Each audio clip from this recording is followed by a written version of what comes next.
you could go anywhere in the whole world, where would you go? I always want to be part of something bigger. Yes. Let's go!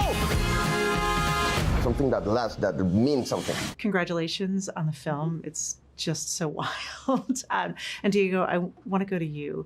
And you get to play this character who is part of a marginalized group. This film really touches on how Hollywood treated marginalized people in horrific ways and still continues to do.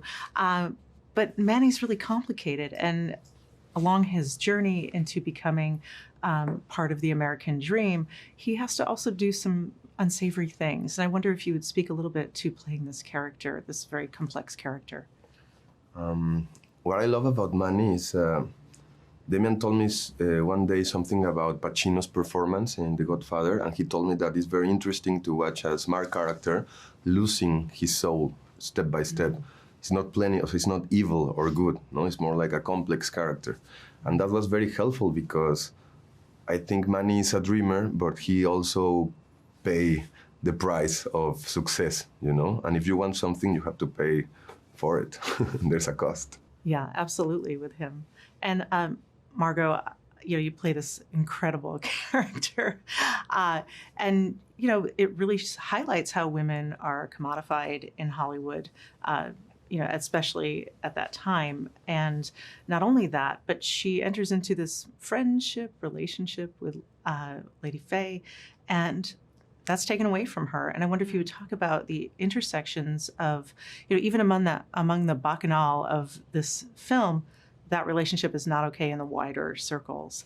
Yeah. And I wonder if you could speak to the intersections of how she's damaged by Hollywood. Yeah, well, I mean, I think a lot of things in this movie, or all the things in this movie, kind of touch on real life situations, even though we're all amalgamated characters and fictional characters. But I think a lot of people have heard of like the Sewing Circle, and probably if people know a little bit about Hollywood history, that Anna May Wong had, same-sex relationships with different actresses, and the wonderful actress Lily plays Lady Faye, but she is based a lot in Anna May Wong, who was an incredible actress at the time, but also, we've all heard the stories that maybe she had a relationship with Marlene Dietrich or whoever. And, so I think the Nellie Lady Faye relationship is inspired by some of those stories, and the fact that once the moral code came in, they were suddenly not allowed to kind of be who they really were, and they all started being pushed into little boxes. But that,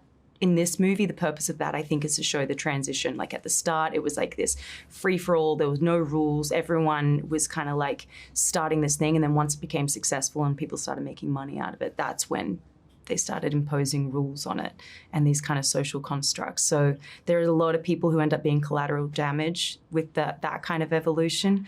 But at the same time, with that evolution, good thing, the place gets a lot safer and so yeah, it's just interesting. It's a more complex way of looking at the situation of how the industry evolved for better and for worse. I wonder if you'd each talk a little bit about shooting that Bacchanalian party scene. It was mad. I think it was like week 3 or something. Something like that, yeah. 3 or 4 of the shoot. But it was such a fun party scene. There's kind of like 4 major parties in this movie, and with every party you see how like things are evolving or devolving, and how the industry changes. By the end, you're at like this, block party is kind of like the thing where you just want to get off the ride. But that first party was like the biggest, craziest, funnest. All our characters are there, which meant that we all got to be there. We were all on set at the same time, which is just so nice when you're with all the other cast members. And then the most incredible group of background artists ever, who were just so committed to, really partying. And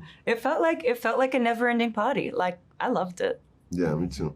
And every day was different. Even if it was the same scene, every day was like a different adventure. I remember what Damian said, we got it when you were dancing, and literally like 300 extras, like clapping, like naked people clapping. Like it was like so crazy. much nudity. Yeah, so much. You get so desensitized so quickly. Yeah, for sure. It's the amazing thing.